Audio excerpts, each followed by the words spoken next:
Welcome to the Black Entrepreneur Experience podcast, inside the business, buzz, and brilliance of Black entrepreneurs. Here is your host, Dr. Frances Richards. What happens in Vegas goes all over the world on Black Entrepreneur Experience episode number 475. Thank you for joining us as we elevate the Black Entrepreneur Experience by interviewing CEOs, thought leaders, innovative thinkers, and Black entrepreneurs across the globe. I'm your host, Dr. Frances Richards. Imagine being a serial entrepreneur, chairman, investor, visionary, author, Ernst & Young 2021 Midwest Entrepreneur of the Year, winner, founder and CEO of Helios, and founder of Atlas. Welcome, Rick Hamell. Thank you, Frances, for having me. Pleasure's mine. I've given our audience such a brief bio. Why don't you fill in the gaps and share with our audience what you'd like them to know about you and your businesses? First and foremost, my foundation is really helping people. I talk about that in my book, where my grandmother was a huge influence to me, and making sure that when you are on this earth, you have a purpose. And my purpose, I felt like, was to help people. And from there, I started my organizations. The first company I started, which was Atlas, had a need. I was head of HR for an organization. Prior to that, I realized that expanding globally was not easy. And I felt like there can be a better way. There's a better journey to do that. And so I ended up selling my house and investing into this business and really growing that business to over 165 countries. And what that business did was really support companies to simplify global expansion. I coined the term employer of record, which is now an industry term, and really pioneered the direct employer of record model, which meant we own and operated all of our entities. We supported where companies needed to hire talent in global countries where they did not have entities. The clients found their talent, but we then actually hired them and kept them in compliance in those particular countries. And that just took off. Actually, we, like everyone else, March 6th of 2020, we were all worried about what that meant for our business. But thank God, everything actually expanded. We actually grew 43% during COVID and really supported companies in how they were going to navigate COVID, how they're going to navigate remote work, and how they're going to navigate their global expansion requirements. And so that was a really cool journey. From there, I decided there's more to do, there's more to help, there's more opportunity.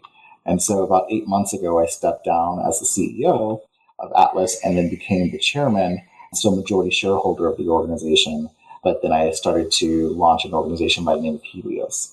Helios is a more tech-focused organization focused on automation and the overall client journey. And what that means is I focus on helping people. So how do we make sure that we simplify and create opportunities, equitable opportunities for all businesses to be able to expand globally without the barriers that they have today? If it's financial, if it's understanding compliance, we create an opportunity through technologies that all businesses can actually compete in the global marketplace. Let's talk about your backstory when you started Atlas. What was your training in terms of having a successful business? Yeah, so I went to school. I went to Columbia, and then I finished at American Continental. But really it was the hands-on approach. I was head of HR for an organization. Like everyone else, I had a journey within HR. I initially started off as an HR assistant, then HR manager, director of HR, then VP of HR. Through that process, I remember this when I was trying to figure out how to expand globally. I had called my payroll provider and I said, "Hey, I'm online and I can't find the drop down for Saudi Arabia." And they said, "We don't do payroll in Saudi Arabia." And so learning the hands-on, and it wasn't always perfect, but learning actually how to onboard employees in different countries, how to actually pay them in those different countries, how to process visas, allowed me to really have that background to be able to kind of start my businesses. But it was really that HR experience and working with teams and organizations to really figure out our people strategy to allow us to be successful. Speaking of people strategy, it appears that we're having a challenge in terms of talent. Finding qualified talent, finding talent that actually want to work. Talk to individuals that are trying to vet and hold on to talent. What advice would you give them? Well, I think that's a two-pronged approach here in regards to employee retention and also making sure you're sourcing good talent. One thing I think that, and there's a lot of statistics out there that show finding the best talent doesn't mean that you're going to find the best talent within your postal code. So you have to understand what's the best strategy for your business. Are you able to work with remote staff? Are you able to hire talent in different countries to really support you from that perspective? And if that works for you, then you really open up that pool. You take your pool from thousands to the billions, because then you can go to find truly the best talent that supports your business.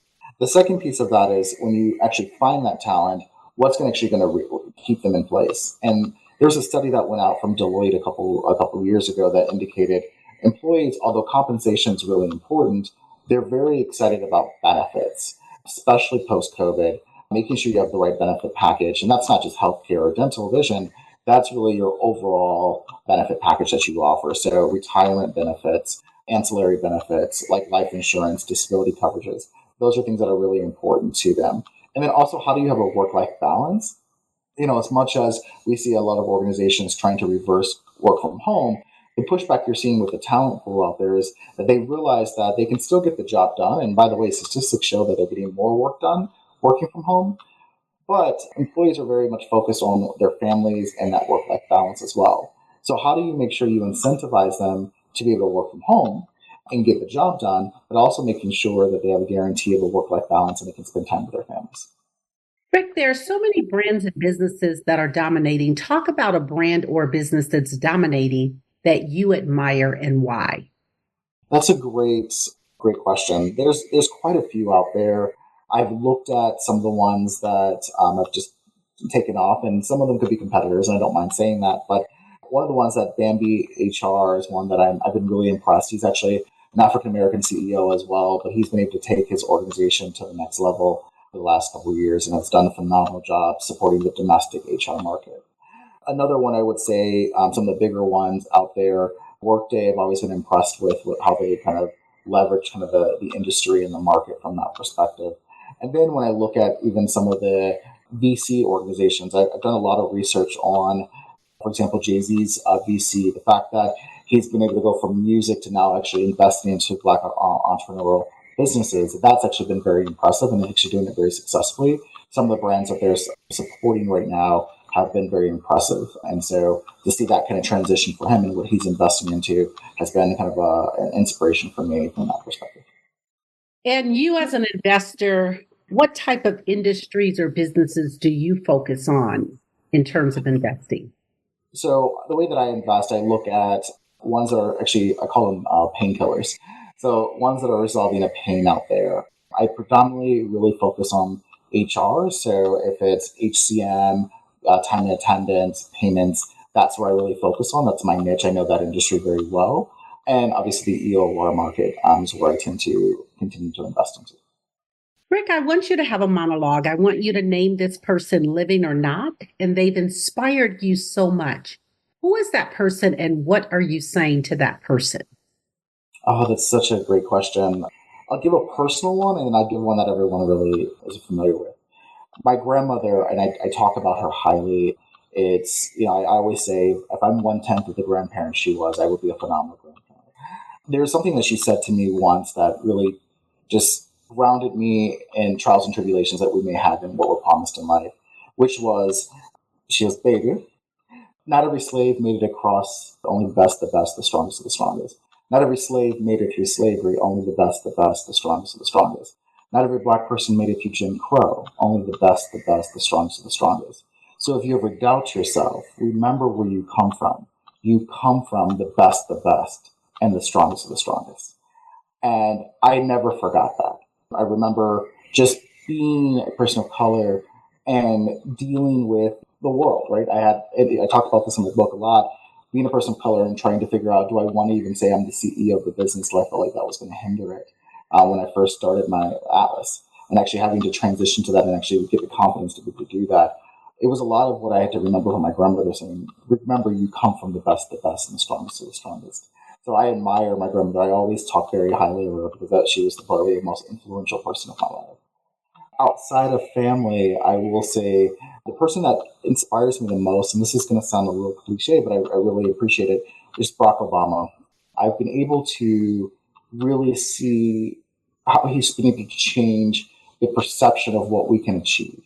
And I remember thinking through, I can be anything in the world, but I can't be president.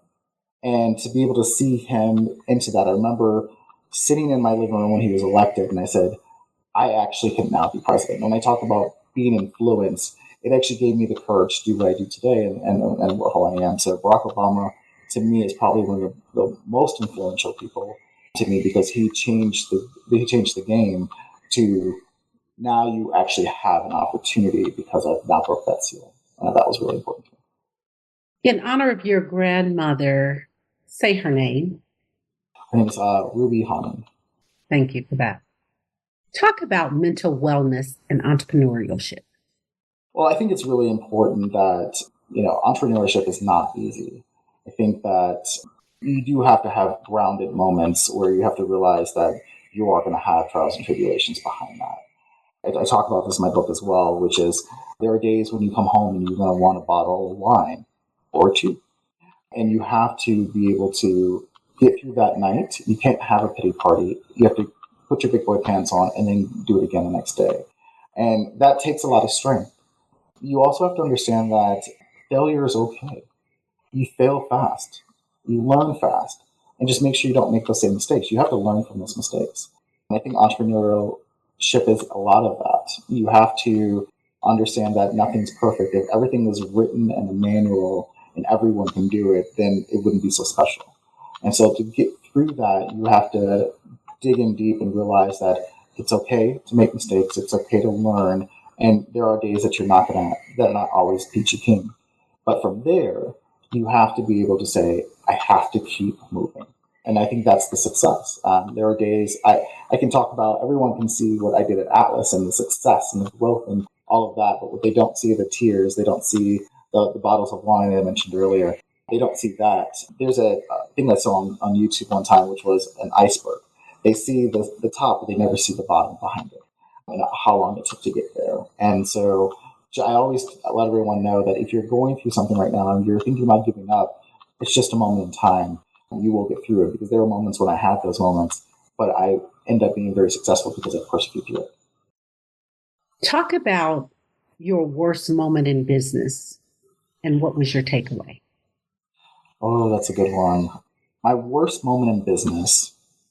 I remember when I had someone who I thought was a really, really great partner, and I thought they had my back regardless. And I opened up, even as the CEO, on the personal levels, and I thought I could vent, because being a CEO is it's very lonely at the top. You don't really have that support. And so I thought I had not only the person who worked for me, but I also had them as a friend. And it later came to me that that was not the case. And it broke my heart. But I realized very quickly what that meant. I looked at it as a failure, that I made a mistake, that I had trusted somebody to that end. And what I realized was that everyone is always in it for themselves, regardless. And that's normal, and that's okay. But I have to realize that as a CEO, as an entrepreneur, I had to be a little bit more guarded, and I had to be careful of what I said and what I didn't say. And I had to realize that not everyone's your friend. And I think that was really important in that lesson. And although I kept a very professional relationship after that, I realized that was not going to be the relationship going forward. And I vocalized it to that individual, because I'm a very blunt person, but I just said, when you get through these things, remember that you never want to burn a bridge. So I never wanted to be angry about it. I was never angry about it. I was disappointed. But I had to realize that I had to move on, and that it wasn't their fault. It wasn't my fault. It was just the situation that we were in, and I had to realize that I had to change my way. Let's talk about your book and writing your book. I understand one of your dreams was really to be a writer. Yeah. Talk about that. Yeah, I wanted to, when I was younger, my way of expression was writing. I loved to write. I loved to write short stories, and I loved to write poetry. I wanted to be a journalist initially. I felt like telling people stories was a way to help. I also then quickly realized that you don't make a lot of money in that. So my mother used to say, you've got champagne taste on a beer budget. So I realized that I needed to get that champagne budget in place. And so making sure I was able to do that was really important to me. So even though I went down this journey, I said I wanted to write. And again, getting back to helping people, creating a story to show everyone that there is an opportunity to do what I've done. I'm not special. I think that everyone has to have as an opportunity. It's just the path that you take to get there, and also your ability to get through some of those trials and tribulations. So the book is really my journey. I talk about, how your childhood actually influences how you become a manager, because all of those lessons that you learn, positives and negatives in life, you bring that into your adulthood. And so some things that you had to realize and how that can be impactful. So one of those things, for example, was, and you probably have heard the saying that we have to work twice as hard to get equal. And that was always in the back of my head. So I always work at 200%. And 200% is my norm. But I had to realize as a leader that not everyone's going to operate at 200%. So if someone's operating at 100% and I'm operating at 200%, it's going to feel like 50% because my norm is at 200.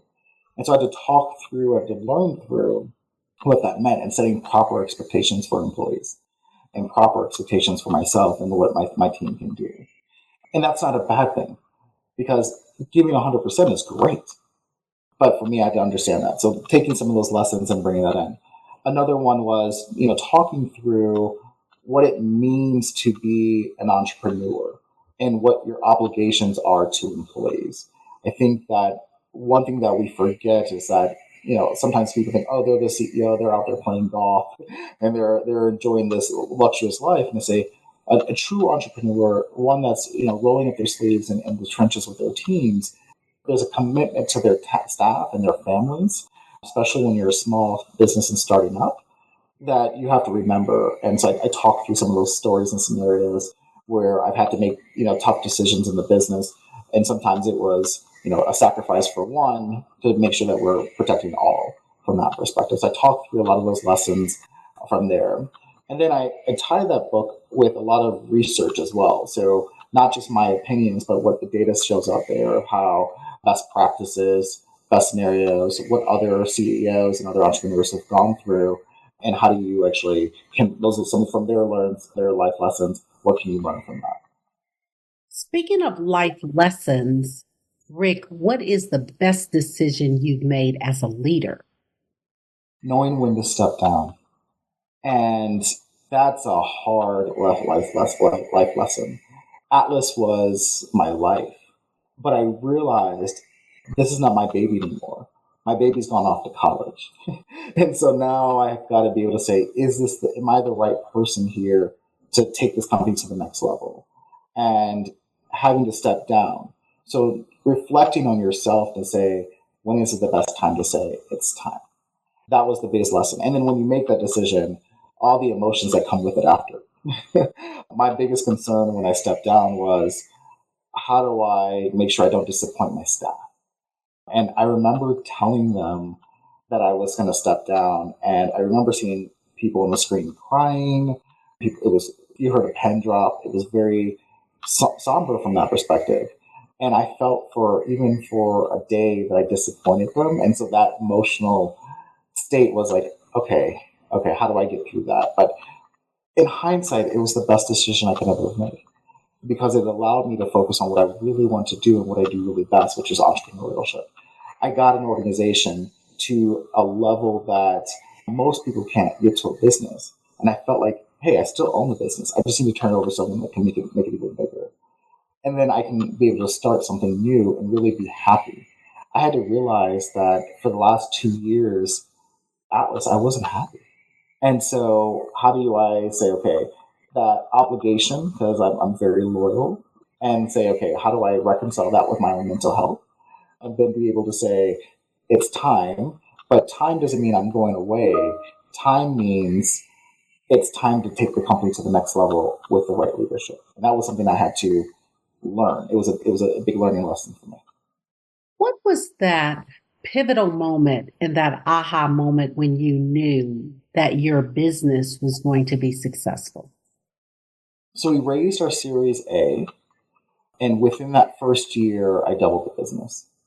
And I said, I got it. I think I got it. I think I understand it. It's opportunity. I think there's a lot of really amazing entrepreneurs out there who great ideas, but they don't get the opportunity and the cash influx to really take their businesses and run with it. And the fact that I was able to do that and then prove my thought process and my decision and my strategy, and it worked out, I was able to 3x the company in a matter of a couple of years because I had that opportunity. So one thing you had asked earlier is like, what do I invest into? I invest into organizations where they need that opportunity because not everyone gets that. And I think that because I was able to do that, and then I raised another series, I did a $200 million raise 2 years later, I was able to really take that organization to the next level and still maintain majority share of the business, which I think was really, really powerful from that perspective. But it was actually proving out, getting the opportunity, getting the cash influx, and then being able to say, I did it. My idea was right. And what do you think that key was in terms of when you talk about opportunities? And I'm thinking about when you said that a lot of majority, particularly African-American businesses, the majority barely makes 50,000. What do you think that key was for you to get over that hump? Well, there's a couple things that I would say that influenced me to be able to do that. One, being able to see, I mentioned earlier on the call that I lived in Atlanta. And so I was able to see other people who look like me be successful. Viola Davis says it best, which is, people can't exceed or expect to be successful if they can't see themselves in that. And so I was able to see myself in all of these entrepreneurs that I was able to see in Atlanta. And by the way, my father was also an entrepreneur. So I was able to see that and that success to be able to say, okay, I can do this. Now, what do I need? What means do I need to be to actually take it off? Which is one of it. The other part was I had a really good team. I had a really good team behind me as well. So when we came together, we said, okay, what are we going to do and how we're going to execute? And especially in that right when we did our Series A, we were all rowing in the right direction. We're all going north, and we're going to that North Star. And the fact that that team was behind me, that was really successful. We're all on the same page. We're all communicating. We're all going after that North Star. We were very successful. The second if we're all going north and someone decides to go east, we start to spin and nothing happens. So the fact that we were able to all be on the same boat and going in the right direction was very successful. And then the last thing I would say is, we had really good clients who gave really good feedback. We really listened to what they were saying. We really partnered with our clients so that we were able to really take that to the next level and say, okay, what is it that you need? What are we not providing? And it was allowed us to really take that, put that into our backlog, and really support them for success. We transformed that organization from a service company to a tech company in a matter of a couple of years and really grew that organization for success. Now, I'm excited about that with Helios as well, because now I'm in this startup phase. It's the hustle and bustle, and we're building a really cool product. But a lot of those lessons that I learned at Atlas, I've brought here. And all of our staff that we have here already have come back and said to us, wait, this doesn't feel like a startup. This feels like you've been doing this for years. And I said, well, that's the lessons, right? We've taken all of the lessons, all the cuts and bruises, and then we said we're going to repackage that and do the same thing here. And we're going to do it more successfully because now we don't have to do it over 8 years. We can do it now because we've got the experience here of what not to do. And who's your ideal client with Helios? It's any company who's looking to manage their global workforce. So if a company is here in the US and says, I want to hire people in Nigeria, for example, we can support that. And we want to be able to support that. So the second they are ready to hire globally, we're able through our technology to support them from that perspective. And I'll say here, I talked about equitable opportunities, Francis. Equitable opportunities, a lot of entrepreneurs say, that's what Google can do. That's what IBM can do. I can't afford to go global. This solution that we provide here really allows them to think about how they can expand their businesses in a cost-effective approach so that they can compete globally. And I think that's really important because a lot of Black and brown businesses don't really understand that they have that opportunity. It's still a new market, still people are learning behind it, but there's a huge opportunity to really expand Black and brown organizations if they look at solutions like this, because it's a lot more cost effective for them. But it also gives them a leg up. All that experience we talked about, this 10 years of experience, they get that experience from that perspective. And I think that's what I love. I love to be able to say, hey, we can help you do this and be successful. I had an organization come to us. They had one employee, and they said, no one wants to do business with us. We only have one employee. Can you support us? And I took them on. And in 2-3 years, they went from one employee to 75 employees. And they said to us, we would never have been able to grow our business if it wasn't for if you're not taking a chance on us. That's the stories that I like to give to our clients. Those are the opportunities that I want to give to clients to have an equitable opportunity. Not the Googles, not the IBMs. Don't get me wrong, love to partner with them too. But the small entrepreneurs who are looking to expand and just need an opportunity. That's what we want. Rick, advice you wish you had followed? Oh, where's that Rolodex? The best advice I wish I would have followed: patience is a virtue. Patience is a virtue. I'm a perfect Patty, and what that means is I'm a perfectionist, and I realize that there's no such thing as perfection. But when you're in your early 20s, you know everything. And so I've had to learn patience. I wish I listened to it earlier versus having to go through some trials and tribulations to learn it. But really understanding what patience really was. I wish I took that advice a lot earlier than I did. Talk about your top 2 influencers, mentors, business advisors, however you define them. And what lessons do they teach you? I've got a few mentors and just people I just absolutely admire. And I'm not going to name their names yet, but I'll say what I've gotten from them. There's one I met in South Africa. He's a CEO of his business. We actually did a podcast together. And learning from him that struggle that he had to go through and try to figure that component out and how to really manage his business. When I was listening to his story, it just reinforced what I needed to hear. Sometimes we hear what we need to hear right on time. And so I was able to just sit back and listen to his story, and it just reminded me of what I needed to do at that point. And actually, he talked about mental health and that struggle of deciding when's the right time and when's not the right time. And believe it or not, it was literally 4 months later I made the decision to make a step down. It was because I heard from him what he struggled through and the best decision for his life, and I had to think through that. So that was a huge influence for me. Another one I would say, I think when I think about the Black experience, I've been able to see it in so many different views. The American Black experience is very different than the European Black experience, which is very different than the African experience. And so everyone that I've been able to see that look like me, that are entrepreneurs and doing very successful, but in different regions, I've been able to learn from them because they're telling me from their perspective, their experiences of what it means to be Black and be an entrepreneur. And I realized if I'm going to be a global company, I've got to adapt to some of those things too. I can't just have my own experience. I call it a bias experience. And so I had to really change that.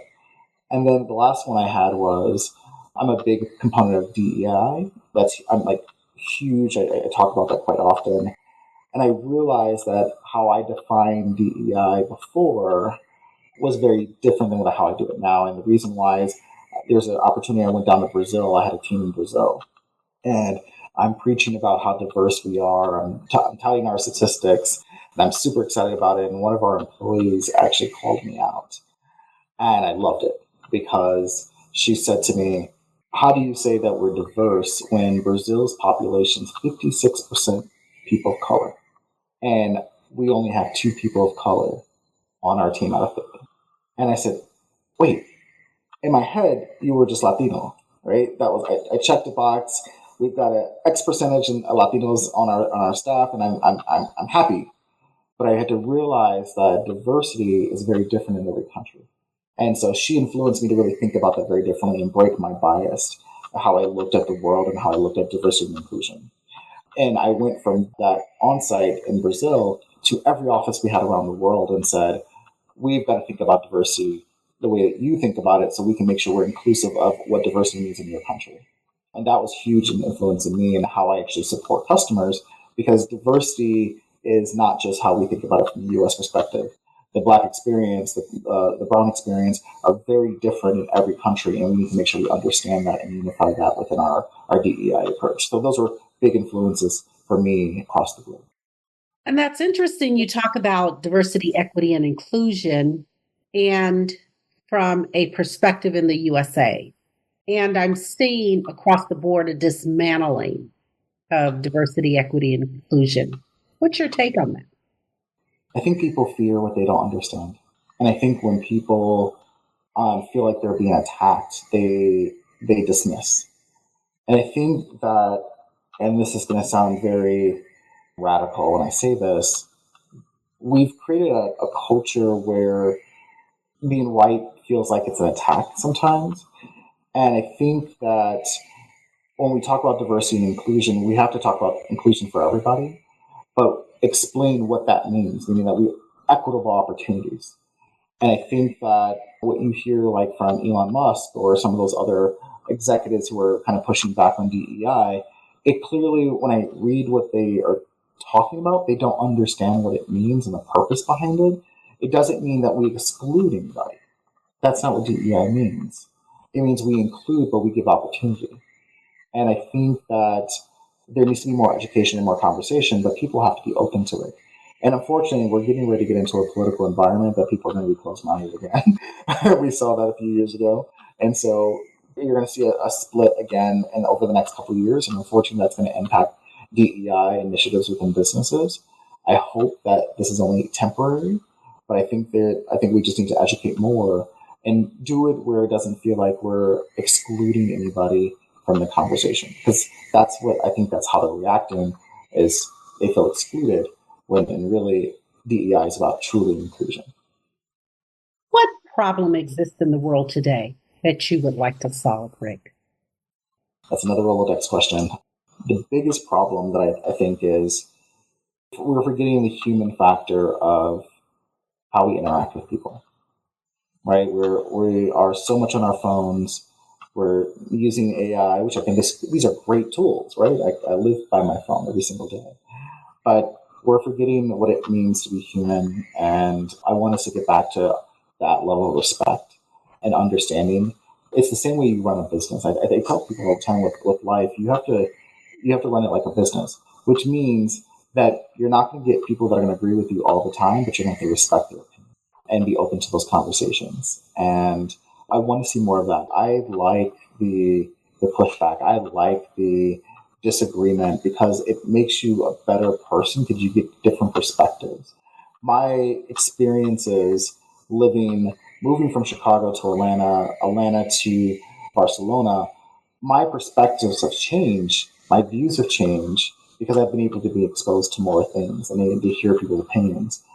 That doesn't mean that I agreed with everyone's opinions, but I've been able to be more understanding and what that looks like. And it's given me more of an open mind from that perspective.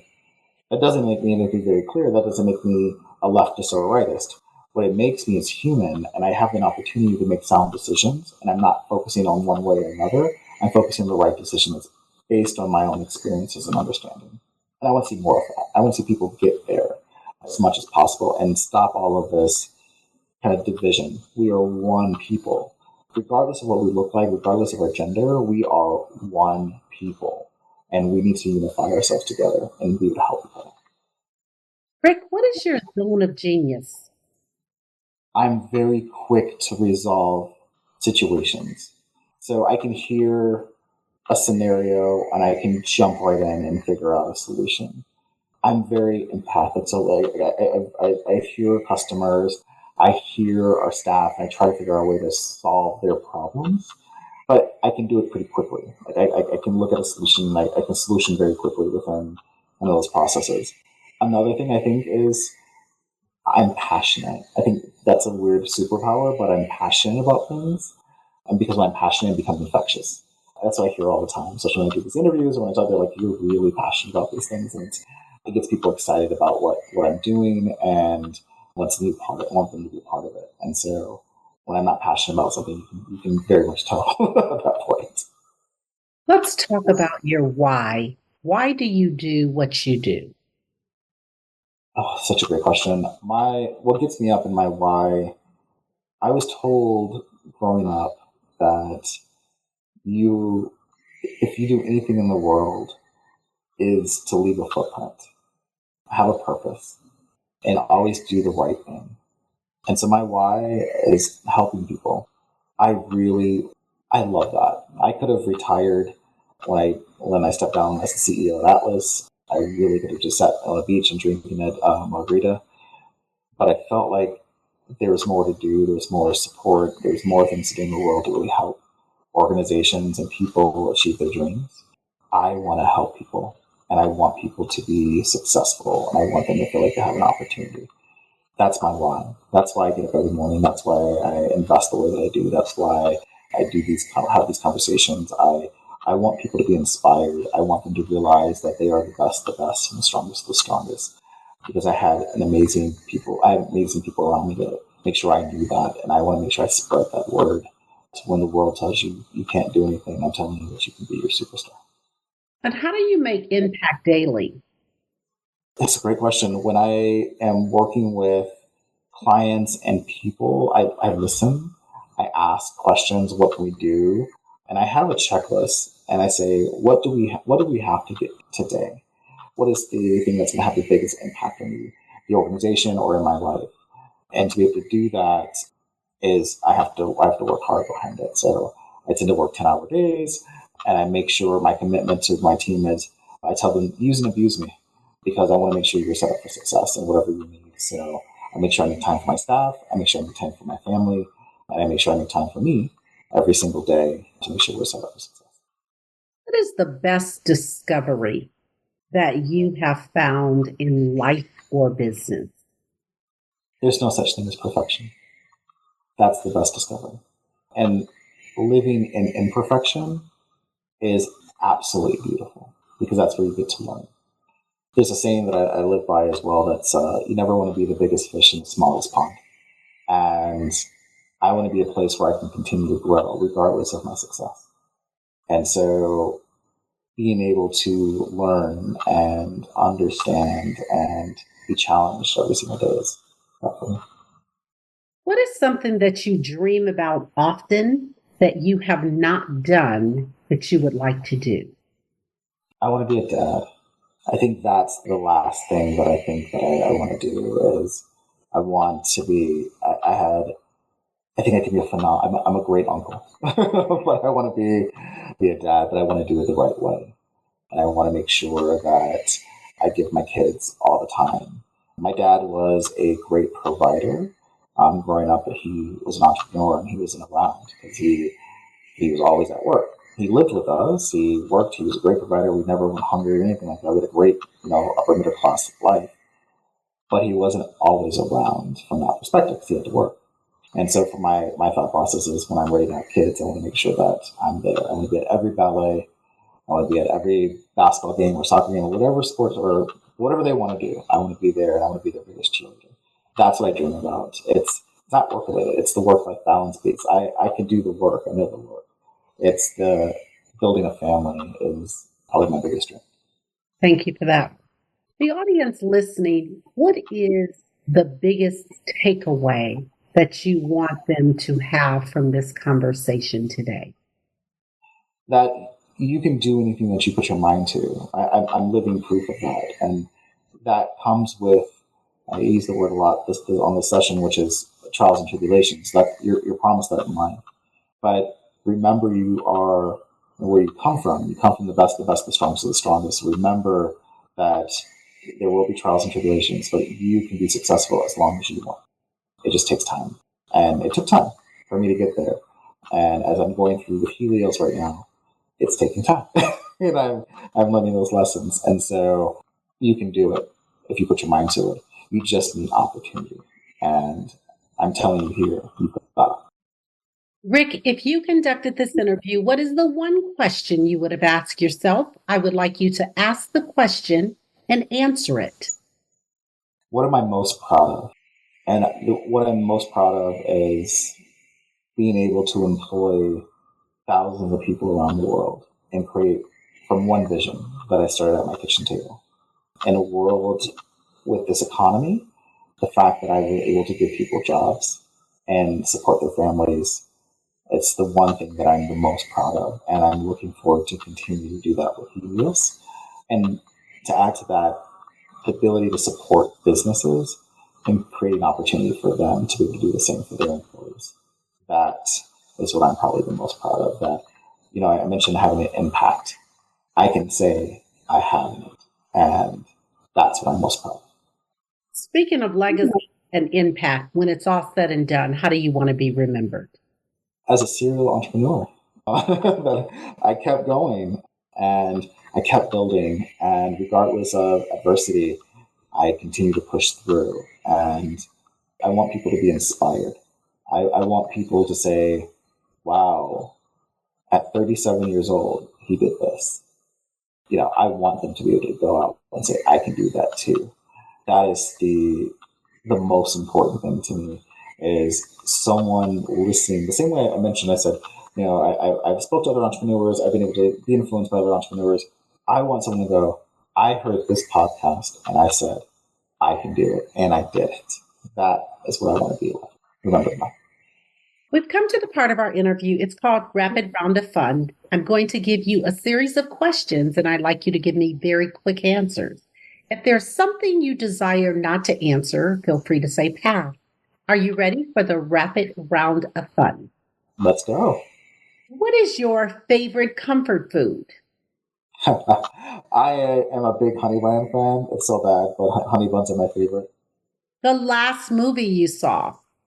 I saw a movie called Infectious, and it was on Netflix. It was really good. You relax doing what?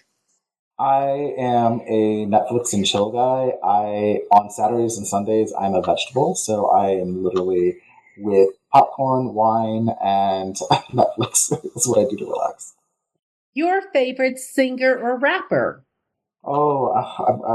This number a day, I can't go without talking about Beyonce. It is Beyonce is my favorite singer, but it's not just because she's a great performer and singer, but the fact is her work ethic is so inspiring. I'm so inspired by what she's been able to do. I just watched her Renaissance movie, and there's a scene in there that all my friends have literally tagged me in. They said, that is so you, and yep, that's me. She's looking at something, and someone's telling her, it can't be done. It's not possible. And she looks it up online and says, are you sure it can't be done? And she says, yes. She goes, well, I just looked it up online. Here's what I've been asking for. Can you please make it happen? And I'm like, yep, I understand that completely. But she's a woman. She is a inspiration. She is a CEO. She is a performer. She is the jack of all trades. And I take my hat off to her every single day, not just because she's a performer, but what she does in her business and how she gets the job done. Your favorite dance song? Oh, that's a genre. So I'm really into bachata. And so there's a song by Monchi Alejandra Perdidos. And it's such a beautiful song. And I love that song. So it's my favorite song. What food you eat every week, no matter what? Oh, rice. I eat rice every day. Work out or hit the couch? Hit the couch. Rick Hamell, thank you so much for joining us on Black Entrepreneur Experience Podcast. Before we let you go, share with our audience the best way for them to connect with you and to do business with you. Feel free to leave all your social media handles and let them know where they can purchase your book. Absolutely. So you can purchase my book, Getting Stuff Done, on Amazon. You can also look me up on LinkedIn at Rick Hamell. And you can also go to our website at www.helios.io. And Helios is HELIOS.io. Thank you, Rick. That's a wrap. Thank you for listening and subscribing to Black Entrepreneur Experience. We would love for you to leave a review and rating on iTunes and share with your friends. For show notes and more episodes, go to www.beepodcast.com. Join us next Wednesday, and remember, green is the new black. So keep your bank accounts and your business in the black.